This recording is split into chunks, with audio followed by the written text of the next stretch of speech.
자, 3프로TV 시청자 여러분, 그리고 전국에서도 지구촌 곳곳에서 저희 3프로TV의 컨텐츠를 늘 성원해 주신 우리 투자자 여러분, 퇴근길 월요일 순서 퇴근길 라이브로 여러분 인사드리겠습니다. 아마 이 중간에 이제 화면 나갈 때 어우, 저 두 분이 나오셨네. 네, 그렇게 보셨을 수도 있는데, 이름하여 여의도 신사들이라는 코너를 저희가 일주일에 한 번씩 하는데요. 글쎄요, 뭐 다른 애널리스트들, 센터장님들이 들으면 섭섭할 수도 있겠습니다. 우린 신사가 아니란 말이야, 이렇게 하실 수도 있는데, 정평이 있는 분들이죠. 점잖고 조근조근하게 얘기했지만 내용은 확실하다. 자, 소개할게요.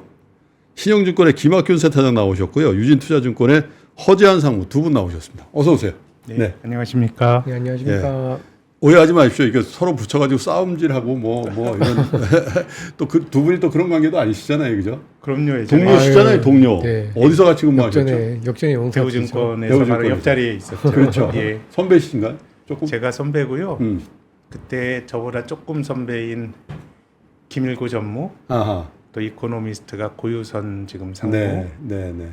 또 윤여삼 과장, 허재한 상무 이렇게 일했던 기억이 납니다. 예. 자, 오늘은 뭐 두 분 모셔서 사실 뭐 이 토론이라는 건 서로 좀 의견이 엇갈리고 치고받고, 또 뭐 우리나라 토론이라는 게 막장 토론, 뭐 또 밤샘 토론, 뭐 끝장 토론, 뭐 이렇게들 하는데, 아마 마켓에 대한 조금 다른 뷰를 소상하게 설명하는 그런 자리가 되지 않겠나, 그런 생각이 드네요. 자, 시작해 볼게요. 자, 코스피 그 작년 연말에 증권회사들별로 다 뭐 코스피의 올해 레인지들을 다 내셨단 말이죠. 근데 몇몇 증권사들이 이미 지금 3월이 다 끝나지도 않았는데 조금씩 올리시더군요, 이제. 야, 이거 좀 조정. 올리는 건 좋은 얘기예요. 두 분은 어떻게 하고 계십니까, 신영증권? 네, 저희도 그 스트래티지스트인 박소연 이사와 한번 얘기를 나눠보니까 저희도 조금 올려야 되지 싶습니다. 원래 얼마에서 얼마였죠? 저희가 2,720이 고점이었는데 지금 뭐 거기서 왔다 갔다 하는데 뭐 한 100에서 150포인트 정도 올릴 생각이고요. 실은 뭐 이 코스피 타깃을 조정하는 것보다 이제 논리가 중요할 텐데요. 일단은 뭐 밸류 프로그램이 논란은 굉장히 많지만 일본은 이거 한 10년 한 거거든요. 그렇죠. 그러면 이제 한국도 이제 시작이다. 전체적으로 주조 환원이나 이런 것들이 좀 이제 늘어날 수 있다라고 기대를 걸고 있고요. 또 두 번째는 저희는 뭐 중국에 대해서는 장기적으로 아주 좀 걱정이 많은데 사실 중국 경제가 걱정이 많아진 게 한 10년 정도, 10년 이상 된 것 같습니다. 근데 이제 중국 경제는 그 중간중간에도 장기적으로 하강하는 가운데서도 순환적으로 경제가 뛸 때가 있는데 그거는 이제 부동산 경기를 좀 부양을 하고, 지금 중국 관료들도 부동산을 띄우면 장기적으로 큰 문제가 생긴다라는 생각은 하는 것 같은데 근데 뭐 중국이 부동산으로 이 성장해온 경제가 그것 빼면은 경기를 돌릴 수 있는 방법이 별로 없는 것 같거든요. 그래서 중국 경제가 아주 심각한 것도 맞고, 다만 최근에 부동산에 대한 대출도 좀 규제가 완화가 되고 하기 때문에 조금 중국 쪽도 한 두세 분기 정도는 크게 나쁘지 않을 수도 있지 좀 않겠는가. 이징되는, 그러니까 완화되는 구간이라고 보시는군요. 그렇죠. 그동안 이제 부동산이 심각하다 보니 지난 2년 동안은 제대로 된 부동산 규제 완화가 없었던 것 같거든요. 그렇게 보면 밸류업에 또 중국이 조금 뭐 보태주고 뭐 이런 거라 그러면은 저희들이 작년에 봤던 것보다 조금 위쪽으로 더 올려져 있다고. 그러면 2,850에서 한 2,900포인트까지도. 저희는 그렇게 생각합니다. 유진투자증권 뭐 그 허상무님 담당 아니신가요? 네, 제 담당인데요. 저는 아직 안 올리고 있습니다. 왜냐하면 그러니까 저희가 그 지난해 연말에 제시했던 지수가 2,400에서 2,850이었거든요. 그러니까 아직까지 조금 여유가 있어서 미리 잘 보셨다는 얘기를 이렇게 살짝 하시니까. 근데 이제 저희도 이제 조금 올릴까 하는 생각들이 좀 있는데 그게 두 가지를 좀 보고 올리려고 합니다. 일단은 아직까지는 이제 기업들 이익이 그렇게 많이 하향되진 않고 있거든요. 생각했던 것보다, 걱정했던 것보다는. 근데 의외로 지금 수출이 하반기에도 계속해서 좋아질지에 대한 어떤 그런 부분들에 네. 대해서 조금 더 확신을 가지고 난 다음에 그래야 이제 기업들 이익이 조금 더 좋아진다라는 거를 보고 올릴까 하는 그 부분 하나 하고요. 네. 두 번째는 뭐 또 이야기가 나올 수 있긴 합니다만은 지금 미국 금리 정책, 미국의 통화 정책이 계속해서 지금 약간 지연되고 있는 상황이잖아요. 금리 인하 시점이 뭐 처음에는 3월이었다가 뭐 5월이었다가 지금 6월로 자꾸 연기가 되고 있는데 아무래도 이제 그 과정에서 한 번 정도는 주가 조정이 좀 있지 않을까라는 생각에서 네. 아직까지는 그 지수대 레인지를 조정을 하고 있지는 않은데요. 만약에 한국 수출이 좀 좋아지고 미국의 어떤 금리 인하 사이클이 정말 빨리 다가올 수 있다. 라는 것들이 좀 확인이 되면 네. 하반기에는 약간 지금보다 조금 더 지수대를 높일까 하는 생각들을 좀 갖고 있습니다. 지금을 고점 부근이라고 생각하시는 않으시군요. 네. 네. 근데 김학균 센터장님은 이제 두 가지 말씀하셨거든요. 우리 국내적인 내재적인 변수로서의 그 밸류업의 어떤 효과, 그리고 중국에 의해서 많이 빠졌던 게 중국이 앞으로 한 2, 3분기 동안은 그래도 네. 조금 나아진다면 자율적인 반등까지 가미돼서 한 150포인트 더 본다는 얘기인데, 네.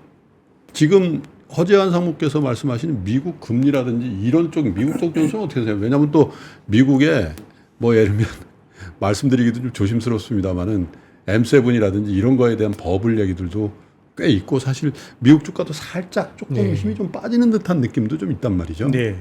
사실 뭐 미국의 잘 나가는 성장주들은 이게 네. 뭐 언제 꺾일지 사전적으로 알 수는 없고 예. 다만 이제 그런 밸류에이션이 높은 주식들은 금리가 네. 잘 안 떨어지게 되면 네. 그게 조정의 핑계거리가 될 수는 있거든요. 네. 안 그래서- 떨어지고 있어요 지금. 그래서 이제 좀 걱정은 이제 저도 미국의 금리가 네.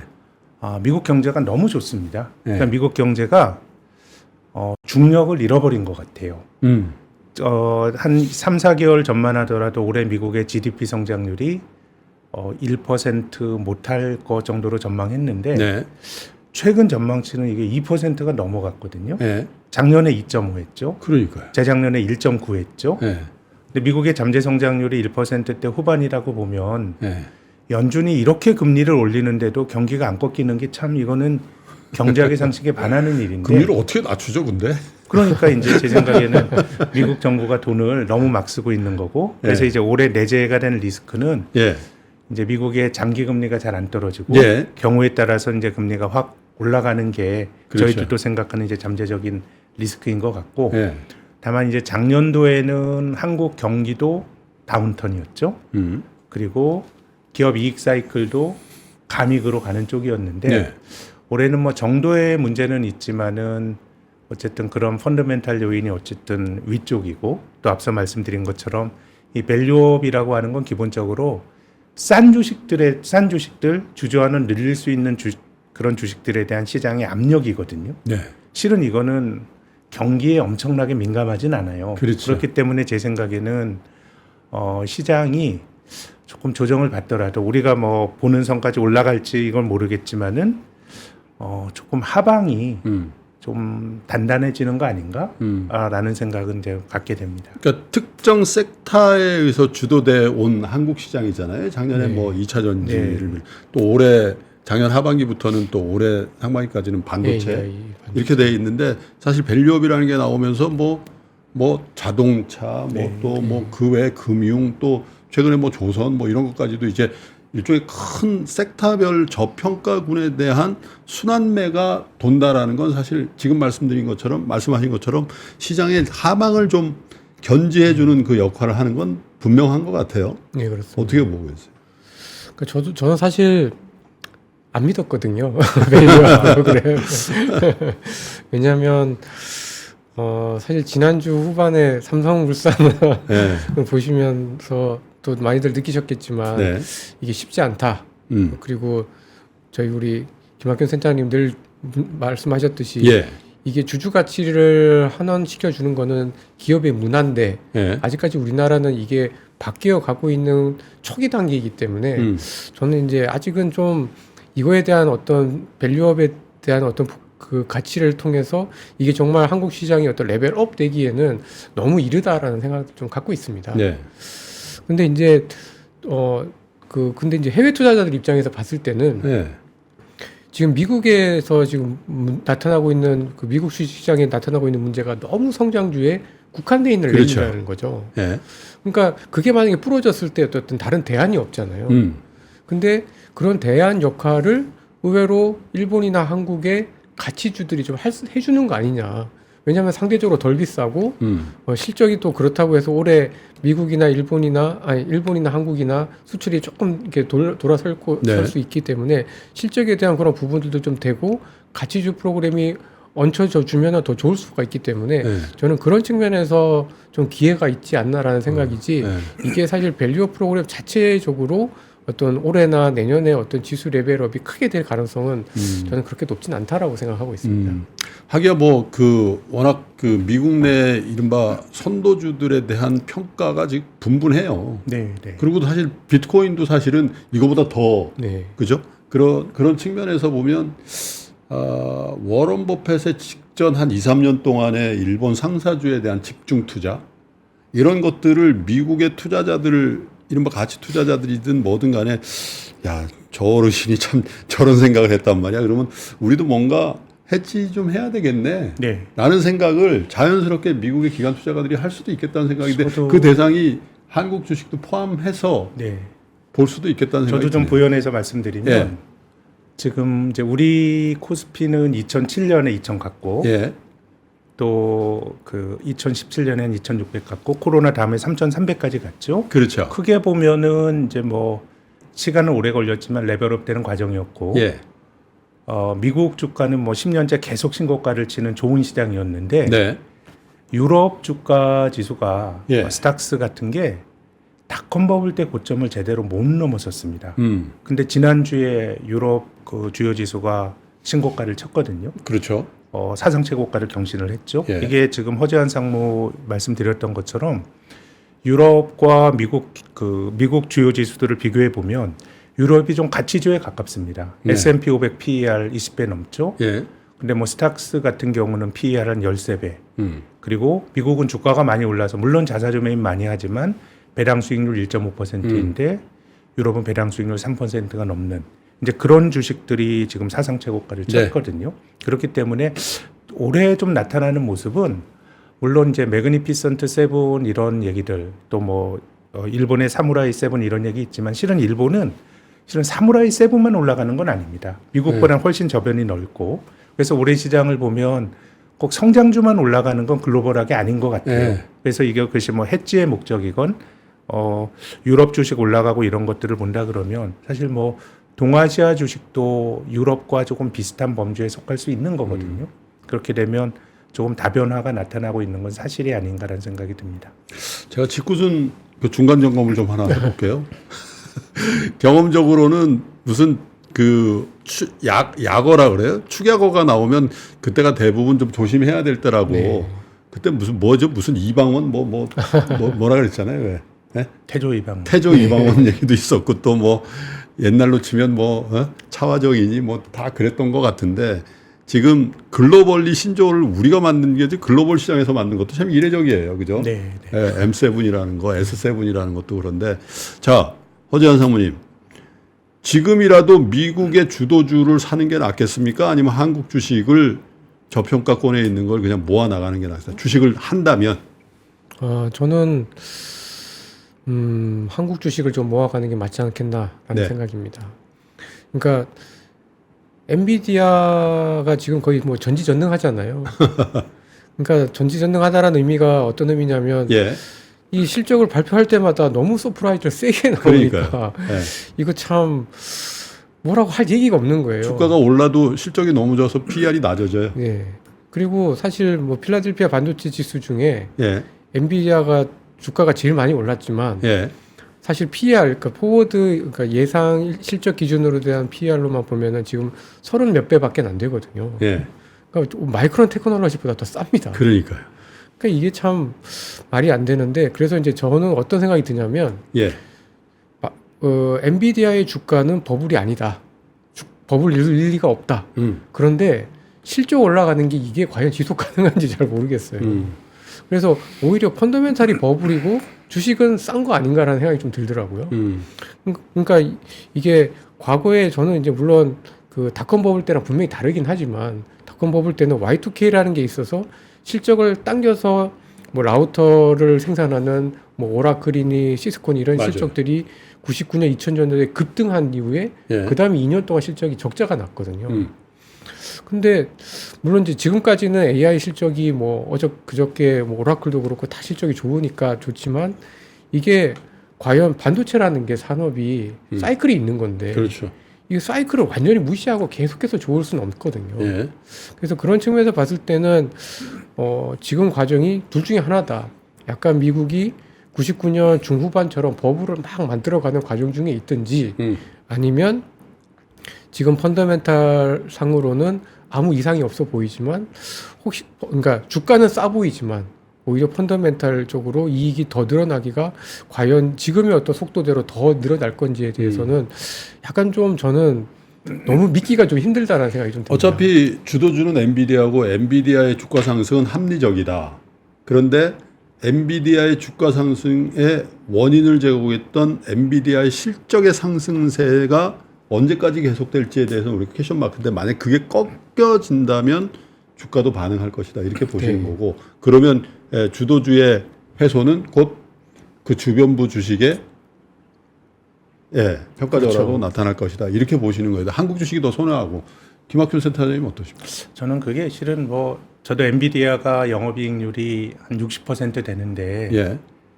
아무리 좋은 비즈니스도 이렇게 계속 번다라는 거는 사실은 이제 지속 가능하지는 않은 네. 거거든요.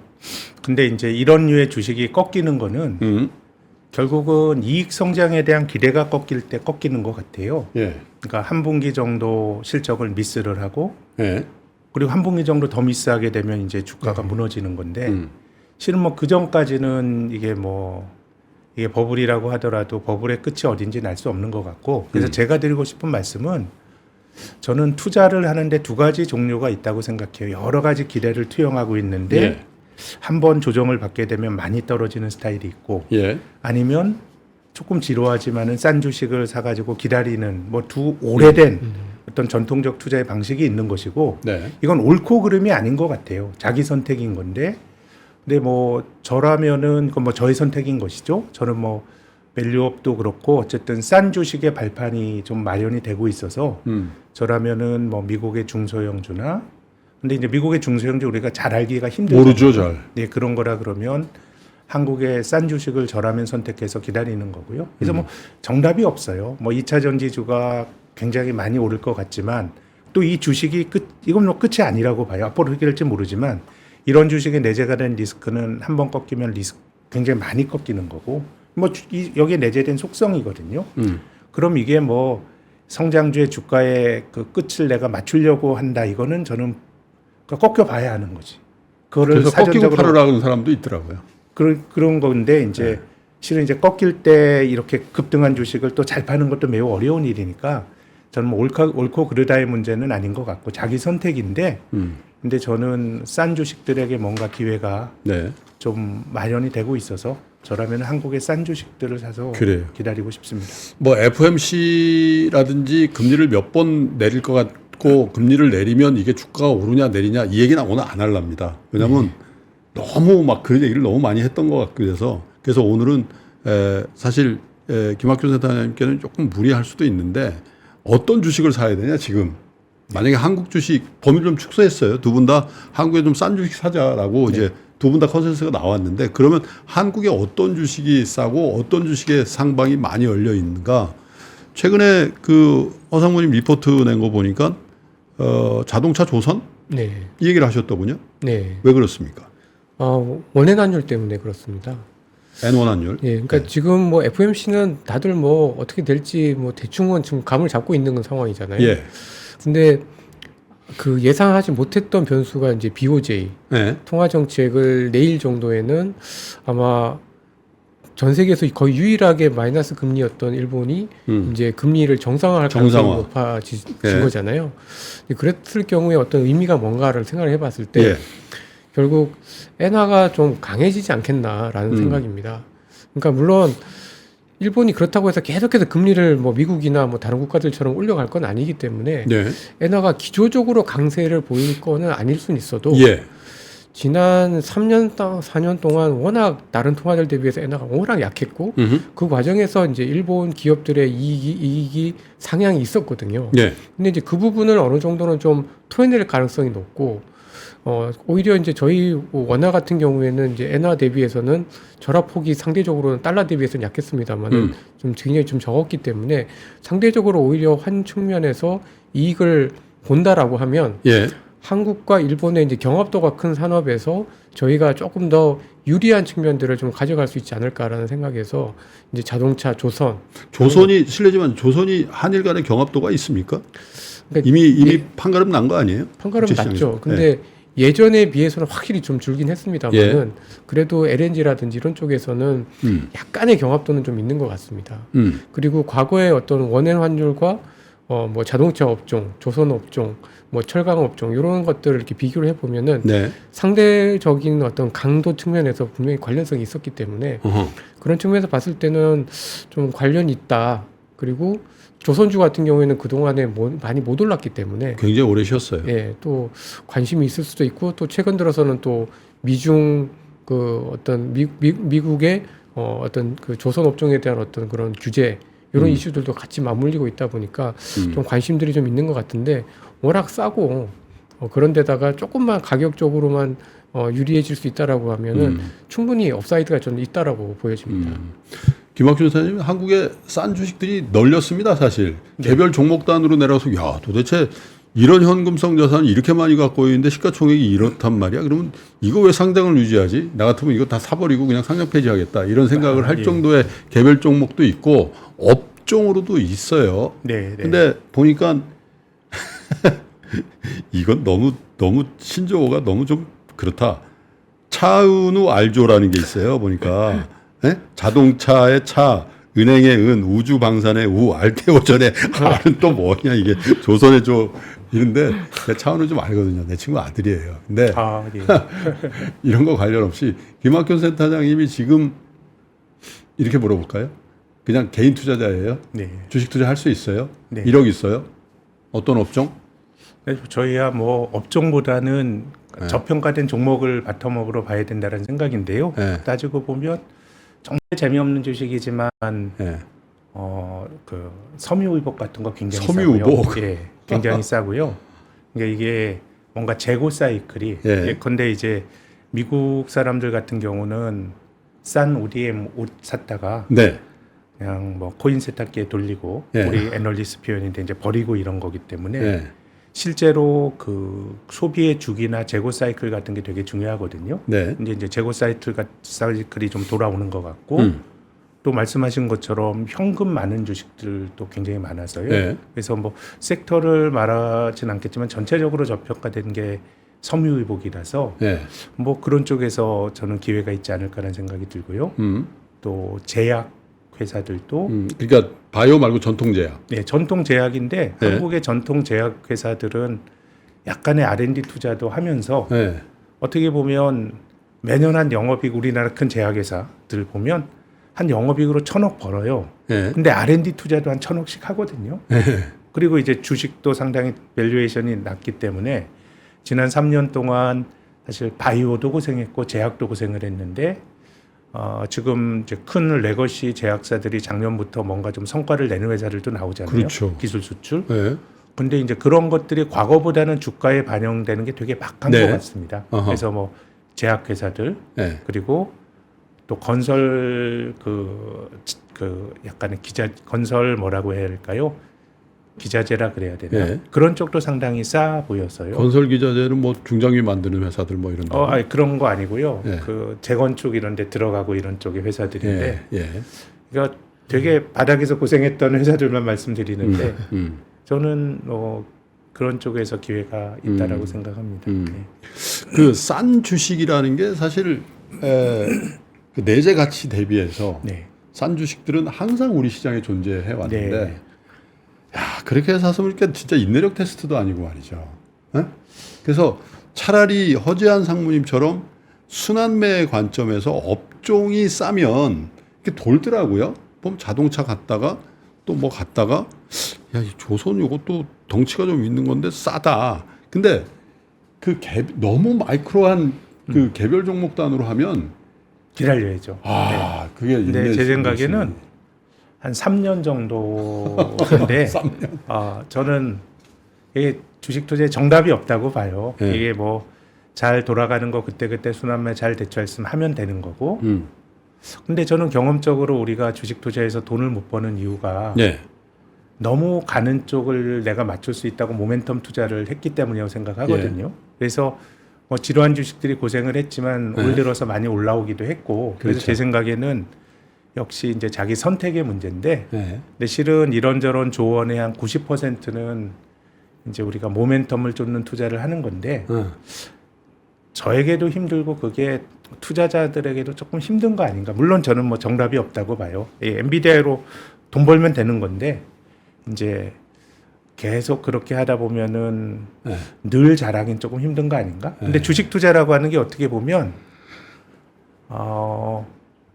망하는 쪽으로 가는 게임이거든요.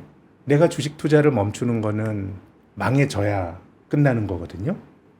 그러니까 안 망하게 되면 지속하는 거고, 그건 내가 주식 투자를 잘하게 되면 내 돈이 계속 주식 투자로 들어가는 거거든요. 네. 그렇게 보면 투자는 저는 안 망하는 게 굉장히 중요한데 예. 그렇게 본다 그러면 좀 사서 기다리는 것도 그래요. 한번 좀 뭐 한번 고민해 볼 만한 네. 그런 뭐 투자 알겠습니다. 방법이라고 봅니다. 허상우님. 네. 지금이라도 용기를 내서 40몇 년 만에 사상 최고치를 경신하고 있는 니케이에 있는 잘 나가는 주식을 사든가 아니면 차라리 니케이 인덱스를 사버리면 어때요? 40몇 년 만에 신고가 냈으면 여기서 갑자기 죽어가지고 다시 3, 40% 빠질까요? 그러지는 않은데 네. 저는 이제 일본 시장도 약간 내부적으로 이렇게 살펴보면 예. 저희 시장과의 어떤 상승에 있어서 공통 분모가 있다라고 보고 있거든요. 예. 그게 뭐냐면 제가 보기에는 대미 수출주들입니다. 대미 수출. 예. 예. 그러니까 지금 글로벌하게 봤을 때 어쨌든 대중 수출은 잘 안 되잖아요. 그렇죠. 근데 대미 수출은 일본도 잘하고 저희도 잘하고 있단 말이에요. 그 대표적인 자동차 같은 데죠. 예. 그러니까 일본에서도 보면은 물론 뭐 연비 규제나든지 뭐 전기차라든지 이런 이슈들이 있긴 하지만 자동차와 관련된 것들이 좋은 거와 동일하게 비슷한 컨셉의 대미 수출주들이 있는데 예. 일본에서는 제가 보기에는 자동차, 반도체 장비, 그다음에 기계류입니다. 기계류, 히타치 같은 것들, 예. 변압기나 뭐 전력. 우리도 그거 강해요. 그러니까요. 예. 그러니까 저는 그런 업종들은 글로벌하게 같이 가기 때문에 덜 외롭다라는 관점에서 보면은 일본에서 주식을 니케이 지수를 사는 것보다는 지금 글로벌하게 같이 외롭지 않게 공통적으로 이렇게 서서히 올라가는 그런 쪽에 포커스를 두는 게 좀 맞지 않을까라는 생각입니다. 엔화도 강세로 간다며요. 네. 그러니까 엔화로 바꿔가지고 그런 류의 주식을 포트폴리오에 해놓으면 한국 주식보다 퍼포먼스 좋지 않을까. 그리고 어쨌든 주주환원이라든지 뭐 이런 것들도 그들이 앞서간다고 하니까 한국의 동종 업종을 사는 것보다는 엔화로 바꿔가지고 일본의 회사를 사는 건 어떠냐 이거죠. 근데 엔화가 만약에 예상했던 것보다 조금 많이 강하게 되면 네. 수출들이 또 힘을 못 쓰거든요. 그러니까 차라리 그런 리스크들이 있기 때문에 저는 차라리 그냥 뭐 약간 개별 종목도 단에서 그러니까 글로벌하게 봤을 때 일본 시장이 약간 쉴 수는 그러니까 일본 시장이 올해 들어서 거의 17% 이상 올랐잖아요. 네. 이미 많이 올랐겠다라는 점을 감안하면 사실 40년 만에 최고치긴 하지만 막 그거를 이렇게 따라잡는 것보다는 지난 앞으로 2년 3년 동안 꾸준히 그래도 실적이 나올 수 있는 쪽에 조금 더 베팅을 하는 게 낫지 않겠나라는 생각입니다. 근데 우리나라는 원화 강세 국면에 주가가 강해요. 네, 네. 엔화는 좀 다른가요? 그게 네. 기축통화국과 중기축통화는 네. 그 통화 가치와 굉장히 밀접한다. 아니요, 오히려 상관이 없어요. 네. 약하건 강하건. 네. 오히려 이제 주변부 통화는 그 나라 통화가 강할 때 한국 통화가 주가가 좋죠. 예. 대체적으로 이제 원화를 비교해 보면 이제 원화가 강하다라고 하는 거는 외국인이 주식을 사서 들어오건 수출이 잘 되건 아니면 경상수지가 흑자건 네. 뭐 이런 요인들이 그렇죠. 같이 결부가 되기 때문에 이제 통화 가치와 주가가 연동이 되는데 선진국은 딱히 통화 가치와 주가 지수와의 연관성이 좀 약한 것 같고요. 그런가요? 근데 일본에 대해서도 제 견해를 말씀드리면 네. 좀 너무 많이 올랐다라고 생각을 하는데 물론 이제 올라가는 주식 못 쫓아가는 그 심약한 마음일 수도 있지만 우리가 일본 주식에 대해서 관심을 가지고 시작한 거는 작년입니다. 그렇죠. 이제 중국에서는 해외 투자가 순매도로 몇 년째 바뀌고 있고 일본은 이제 작년부터 이제 순매수가 됐거든요. 근데 관심거리는 작년이고. 근데 일본 주식은 2013년부터 올랐습니다. 아베가 들어온 후부터. 그러니까 우리가 특히 해외 자산에 대해서 관심을 끌기 시작하는 거는 상당히 많이 오른 다음에 우리가 관심을 가지는데 맞아요.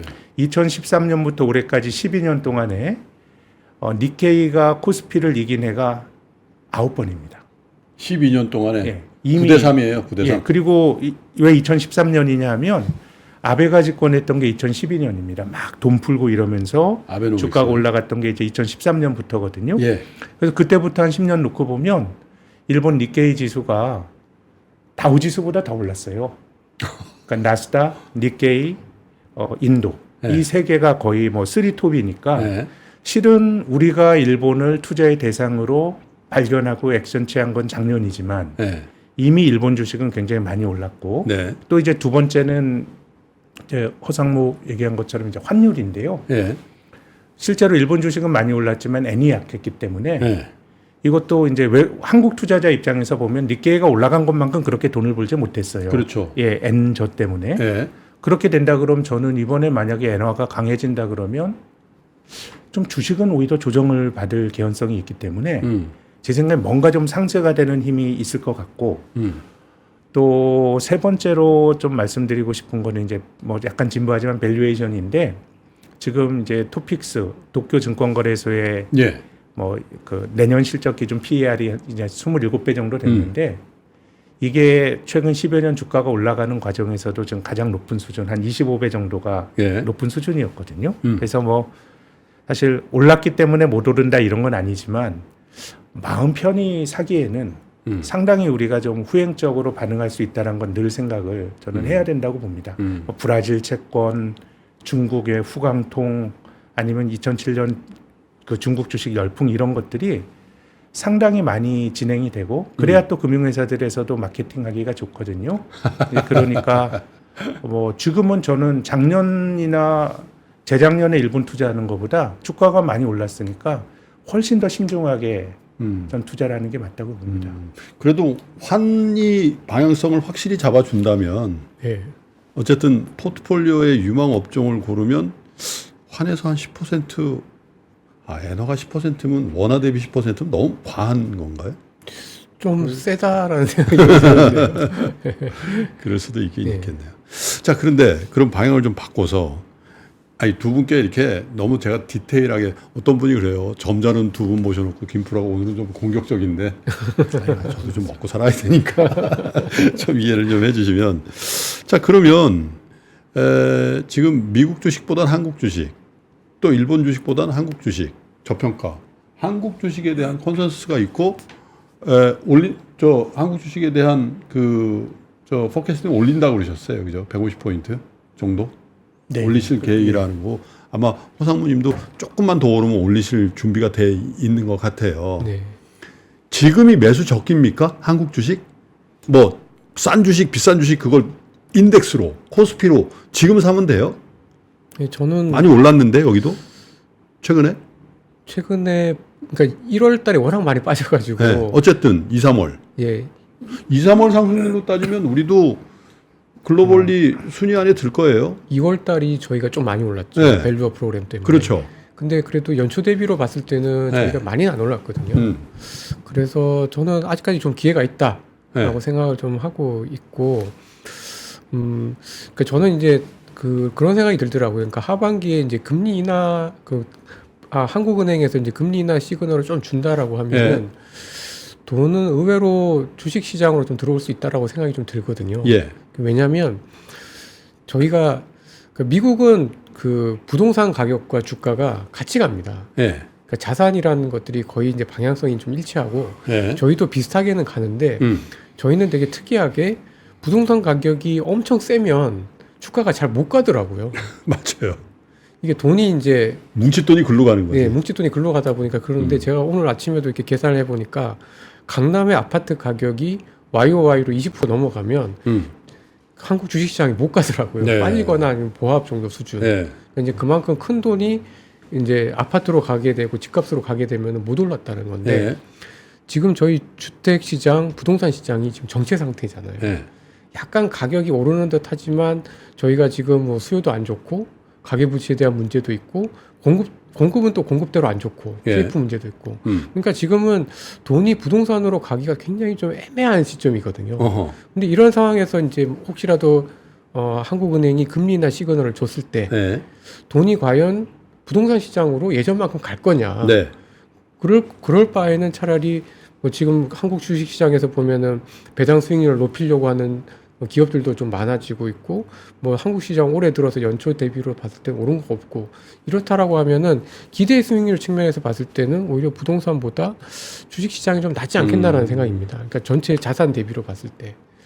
그래서 저는 오히려 조금 주식 시장의 업사이드가 그래도 좀 남아 있는 쪽에 좀 속하기 때문에 다른 자산들 대비해서는 올해 그래도 연초 대비 연말로 봤을 때는 좀 위에 있지 않겠나라고 생각을 합니다. 어때요?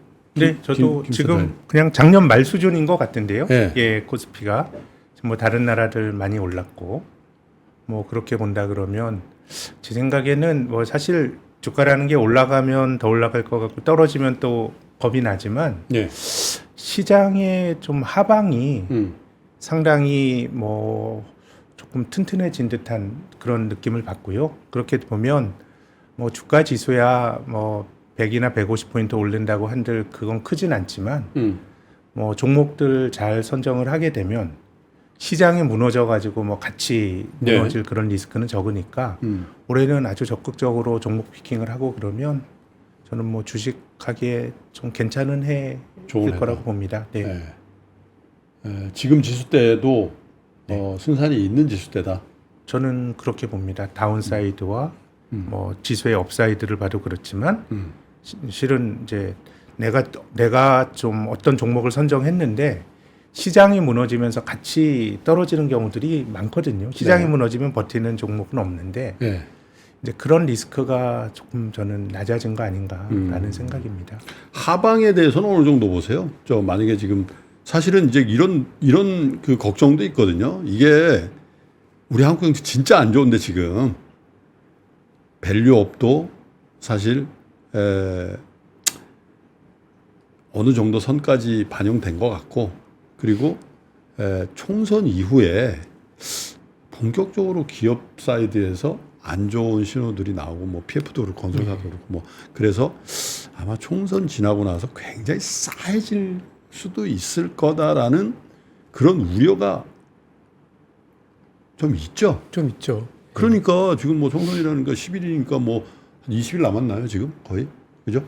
그러니까 야 이게 총선 이후에 불확실성 그리고 미국 주식도 보니까 약간 목에 차는 듯한 느낌이고 미국 연준에서 금리 뭐 언젠가 뭐 작년에 언제 얘기되니까 뭐 5번 6번 내릴 거라는 건 그건 완전히 거짓말이 돼 버렸고 지금 뭐 2번이냐 3번이냐 뭐 그나마도 네. 그죠?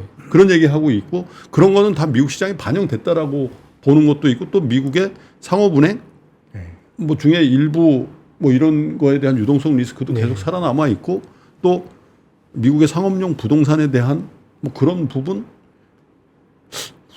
뭐 그냥 미봉책으로 막아놓은 거 아닌가라는 그런 두려움이 있어서 총선 이벤트라는 게 끝나고 정부의 부양 의지도 조금 완화된다면 그때 한번 플런지 그러니까 한번 샥이 올 수도 있지 않냐 이런 건 어떻게 보세요? 그러니까 이제 개별 기업단에서의 어떤 부도 리스크, 예. 그다음에 부실 리스크는 분명히 좀 있는 것 같긴 합니다. 예. 왜냐하면 보통 금리를 올리고 난 다음에 한 1년 반에서 2년이 지나면 그 금리가 높아진 데 따른 부담을 기업들이 이제 느끼게 되거든요. 네. 그러니까 이제 작년까지 이제 금리를 올렸기 때문에 예. 올해 중반부터는 이제 그 부실에 대한 위험들이 분명히 생기고 그래서 그게 공교롭게도 총선 이후 시점과 이제 딱 맞아 떨어질 수가 있기 때문에 예. 뭐 그런 위험들이 분명히 있긴 한데요. 근데 이게 결국에는 이제 시스템 리스크로 확산이 될 거냐 마느냐가 중요하잖아요. 근데 실리콘밸리 은행 사태도 그렇고 최근에 뭐 뉴욕 코퍼런 뱅크 사태도 그렇지만 사실은 이제 이게 전체 은행으로서 위험으로까지는 잘 안 간다라는 거죠. 왜냐하면 2008년 금융 위기라는 큰 위기를 겪으면서 은행들이 어느 정도는 그 대비를 좀 하고 있는 상황이고 저희 국내 부동산 PF 저희 회사 같은 경우에도 부동산 쪽에 대한 리스크들이 있는데 상당 부분 또 대손을 많이 좀 쌓아놓고 있는 상황이라서 위험은 있긴 하겠으나 그렇다고 해서 회사가 휘청거릴 정도의 어떤 리스크는 저는 오히려 그 재작년에 있었던 그 레고 사태 이후에 많이 준비를 했다라고 저는 좀 판단을 좀 하고 있습니다. 오히려 그리고 그런 리스크를 계기로 해서 금리를 내려주면 오히려 자산 가격 측면에서는 오히려 좀 그런 흔들림이 좀 기회가 될 수도 있겠다라는 생각을 좀 하고 있어서 뭐 하방에 대한 리스크가 없지는 않지만 오히려 저는 그게 분명한 기회가 좀 하반기에 좀 되지 않을까라고 생각하고 있습니다. 싸게 살 수 있는 기회가 오지 않을까요? 근데 주식 시장의 변동성이 되게 좀 줄어들었습니다. 과거에 우리 주식 한번 꺾이면은 뭐 소위 코스피가 반토막 나고 그랬는데요. 네. 전 세계적으로 주식의 변동성이 줄은 건데요. 이건 저는 2008년 리먼 파산 이후에 자본주의가 돌아가는 방식이 조금 바뀐 것 같아요. 조금 저는 뭐 파산 없는 자본주의라고 그래야 될까요? 그러니까 리먼 하나 날리고 났더니 뭐 한국이야 외환위기도 겪었고 어려운 일 많이 겪었지만 미국은 대공황 이후로 가장 큰 경기 후퇴가 나타나다 보니까 거의 뭐 모든 방식이 이제 어떻게 보면 자본주의 통상적인 룰을 어기는 거죠. 예컨대 경제가 나쁠 때 중앙은행이 경제 최종 대부자라고 얘기를 하는데 그렇죠. 교과서적인 최종 대부자는 은행을 도와주는 겁니다. 은행이라고 하는 게 이제 자본주의 경제 인프라니까 정부에서도 예금자 보호 같은 거 해주니까 은행을 도와주는 게 중앙은행의 역할이었는데요. 2008년 특히나 코로나를 겪으면서 중앙은행이 거의 모든 경제 주체의 최종 대부자가 된 것 같아요. 일반 기업까지 도와줬잖아요. 메인스트리트까지 간다는 네, 거죠. 이제 그러다 보니까 저는 우리 시대의 자본주의가 성장은 계속 둔화가 되고 있으면서 뭔가 잘 안 풀리는데 뭐 파산도 없어요. 그러니까 제가 증권회사 입사하자마자 외환위기가 있었어요. 2년 지났더니 대우그룹이 휘청해서 자본시장 휘청거렸고 맞아요. 또 2년 지났더니 현대그룹이 휘청거렸고 또 카드 사태? 카드 사태. 그래서 어떻게 보면 한국이 대표적인데 2, 3년에 한 번씩 시스템적인 리스크가 나타나고 뭔가 휘청거렸지만 구조조정을 하고 좀 도약을 하는 게 어떻게 보면 이제 불황이 주는 미덕이 그런 건데 한 지난 10년 생각해 보시면 맞아요. 뭐 별일 있었습니까? 별일 없었어요. 그래서 저는 이것이 뭐 냉소적으로 보면 부실이 계속 쌓이는 거지만은 이거를 터트리는 거에 대한 저는 이 끝이 어디가 될지가 좀 두렵기도 하지만 그냥 가는 자본주의 아닌가요? 아주 취약한 몇 개는 휘청거릴 수 있지만 대마일수록 살아남고 그러면서 가는 자본주의라 그러면 저는 너무 아주 그 부정적으로 시장에 많이 빠질 거라고 생각을 하면 조금 게임의 규칙이 바뀐 것 같고 그걸 보여주는 나라가 일본이거든요. 뭐 20년 동안 90년대 후반에 증권사나 은행 몇 개 어려워졌지만 뭐 되는 것도 없었지만 큰 위기도 없이 그냥 근근히 오다가 최근 10년 정도 주가가 레벨업 됐는데 예전에 그 제가 모셨던 직장 상사인 그 홍성국 그 센터장이 세계가 일본된다 이런 책을 쓰셨는데 저는 좀 비슷한 것 같아요. 비슷하게 간. 그래서 저는 심각한 어떤 시스템적인 리스크가 올 거냐라 그러면 이런 것들은 뭔가 좀 막을 수 있는 여러 가지 매뉴얼들이 상당히 저는 한국이나 미국이나 풍성해졌다고. 근데 뭐 세계 홍 현직 의원이시죠? 이제 뭐 출마 안 하기로 하셨으니까 이제 여의도로 돌아오시나? 근데 어쨌든 세계가 일본된다는 건 사실 부정적인 의미에서 쓰신 거잖아요. 그렇죠. 기력도 없고. 근데 이제 일본도 없고. 그러다 보니까 실은 일본 경제가 활력을 찾았다고 하지만 일본이 코로나 이후에 경제 후퇴한 거를 작년에 그냥 회복이 된 거거든요. 그 마이너스 분을. 그러니까 이 풍선 효과가 계속 자산 시장을 통해서 나타나는 거예요. 그래서 어떻게 보면 투자자들에게 굉장히 우호적인 환경이 저는 만들어졌다라고 보는 거죠. 수급을 좀 볼게요. 네. 제가 사실 아침 라이브를 안 한 다음에 매일매일 업데이트를 못 했는데 2월 반등 장세에서 외국인은 주창 사고 그렇죠. 개인 투자자들 주창 팔았어요. 3월도 그 추세 좀 이어지고 있나요? 네. 예. 이건 어떻게 봐야 될까요? 왜냐하면 1월에 그 저점에서 이제 바닥을 다지고 올라오는 국면에서 특히 반도체, 삼성전자라든지 뭐 하이닉스라든지 이런 것들 위주로 외국인들이 많이 살 때 미련 없이 주시더라고요. 그죠? 개인 투자자들이. 그래서 국장 노, 국장 탈출 진흥순. 아직도 국장하냐?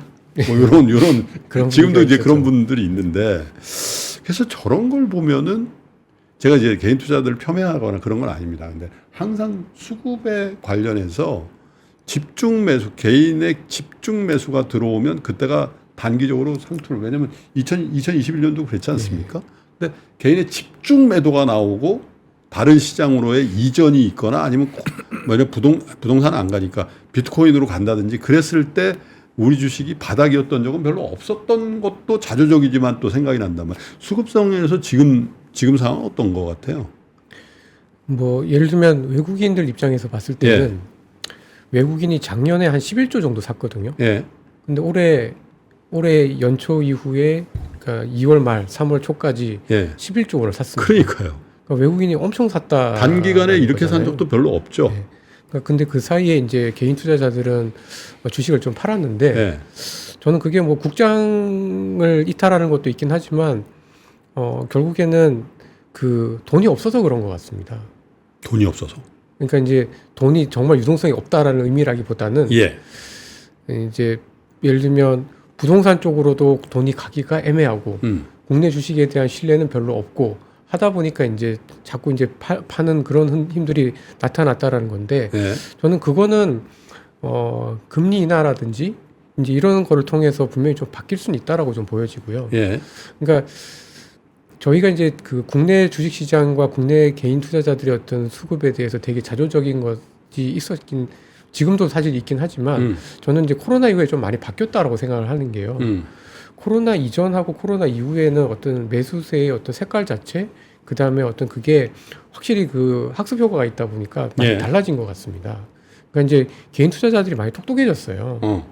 그러니까 뉴스에 팔라라는 어떤 그런 격언이라든지 이런 것들 때문에 외국인들은 조금 더 호흡이 긴데 개인 투자자들은 약간 좀 호흡이 짧은데 훨씬 더 정보는 많다 보니까 훨씬 더 짧은 매매를 선호하는 과정에서 그런 현상들이 좀 나타났다라고 보고 있고 오히려 조금 더 국내 주식시장에 모멘텀이 생기고 반전이 계기가 예를 들면 금리 인하 기대라든지 이런 것들이 생기면은 저는 조금 더 바뀔 수 있다라고 생각을 좀 하고 있고 그러면 랠리가 조금 더 길어질 수 있다라고 생각을 하고 있습니다.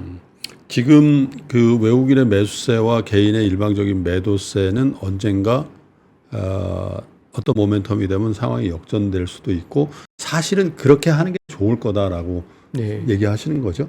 알겠습니다. 김학균 선생님. 지금 뭐 국내 시장 수급만 말씀드리는 건 아닌데요. 저는 뭐 장기적으로 보면 일본 주식이건 미국 주식이건 뭔가 자산을 분산하는 게 좋다고 봅니다. 특히 이제 그 자산의 형태가 원화 자산으로만 가지고 있는 것보다 달러나 엔 이런 거 하는 거 좋다고 생각합니다. 근데 저는 불패의 자산은 존재하지 않아요. 그러니까 미국 주식 좋죠. 저는 미국 주식 투자하는 거는 주주 노릇하기 굉장히 좋은 회사고 장기적으로 보면 미국 주식이 투자는 좋다고 보는데요. 더 쉬운 투자죠, 한국 주식보다. 근데 80년대 10년은 미국도 괜찮았지만 한국과 일본이 위너였고요. 90년대 10년은 한국과 일본은 어려웠지만은 미국은 아주 좋았고 2000년대 초반 10년, 정확히는 2000년부터 2012년까지는 한국 주식 4배 가는 동안에 미국은 마이너스였어요.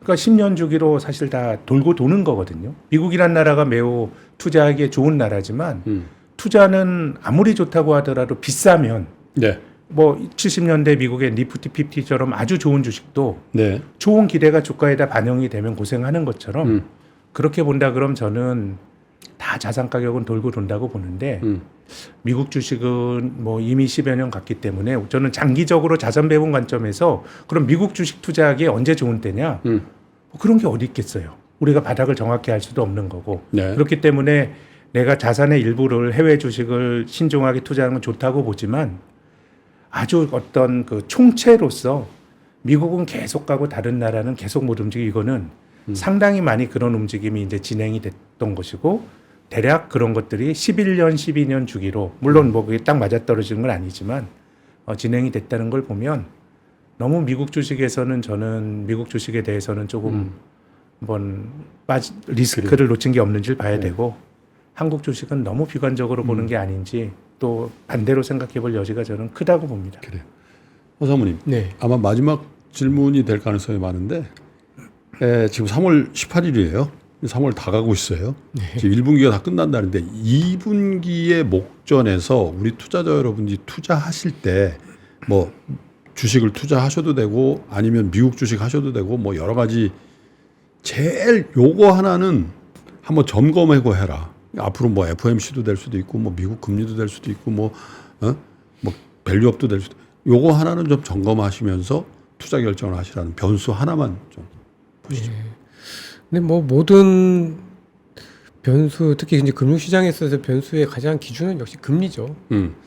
근데 이제 제가 느끼는 거는 올해 들어서 네. 금리의 영향력이 조금 약화되죠. 떨어지는 것 같아요. 네.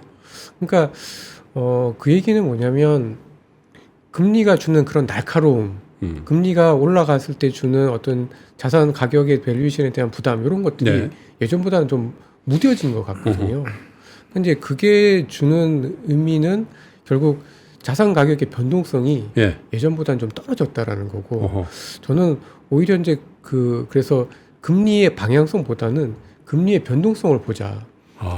금리의 변동성이 그렇게 높지 않다라고 하면 스테이블하면 스테이블하면 자산 가격은 기회는 계속해서 온다라는 걸 좀 말씀드리고 싶습니다. 지금 미국채 10년물이 대충 4.3%. 4.3이잖아요. 네. 그럼 이게 변동성이라는 측면에서 3.8 갔다가 뭐 4.5 갔다가 이렇지 않고 그냥 4.3, 3.3, 4.4, 뭐 4.2, 4.2 여기서 그냥 안 내려도 그냥 변동성이 적다면 크게 걱정할 필요 없다. 네, 의외로 네. 자산 가격이 올라갈 가능성이 굉장히 좀 크다라고 생각합니다. 4.3이라는 미국 국채 금리를 굉장히 부담스러워하시는 분들도 있거든요. 주식시장 내부에서. 근데 어쨌든 방향성보다는 변동성을 좀 보면서 결정하자. 네. 굉장히 의미 있는 말씀이시네요. 김학준 네, 센터. 저도 미국 금리 이야기하려고 그랬는데 허장모가 먼저 했네요. 저는 제가 그래서 예. 후배 먼저 기회를 드린 거예요. 딴 거 하세요. 제 생각에는 이제 주가가 만약 조정을 받는다면 이게 미국의 금리일 것 같아요. 예. 그래서 이제 변동성이라는 데 부연해서 말하면 네.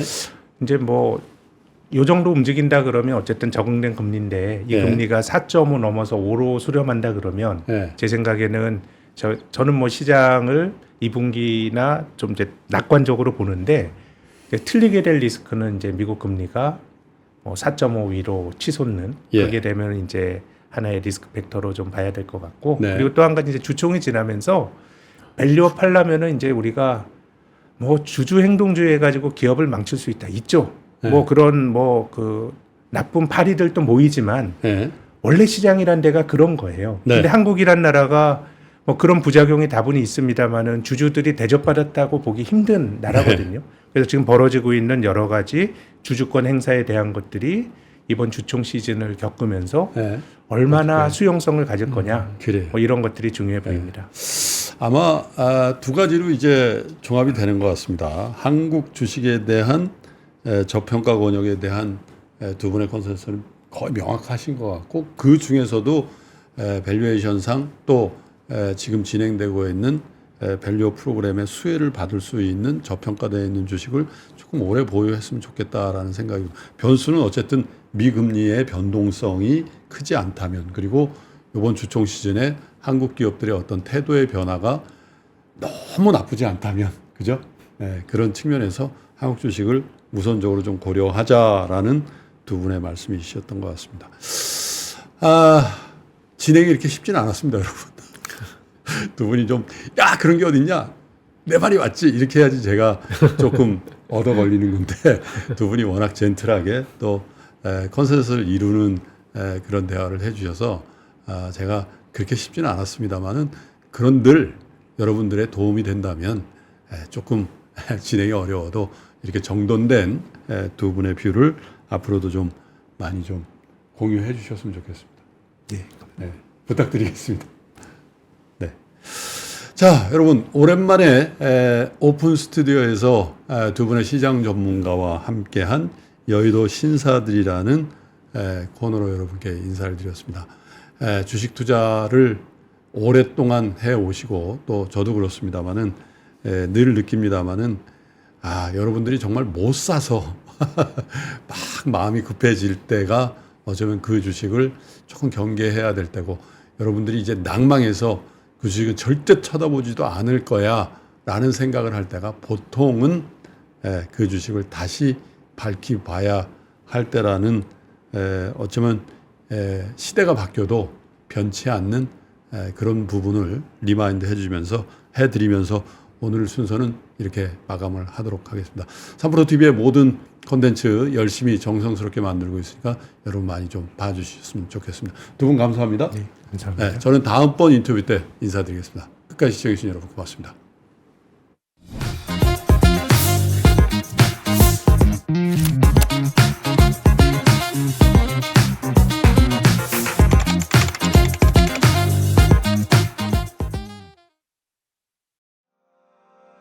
장 시작 전부터 종료까지 쏟아지는 수많은 뉴스와 정보들. 이 중에서 어떤 것이 투자에 정말 도움이 되는 정보일까요? 3프로의 증시 셔터맨 박근영 마스터가 직접 정보를 선별하고 투자의 힌트를 드립니다. 시간도 아끼고 투자 아이디어도 얻는 시간, 박근영 부장의 마켓 힌트와 함께 하세요. 자세한 사항은 3프로TV 앱과 홈페이지를 확인하세요.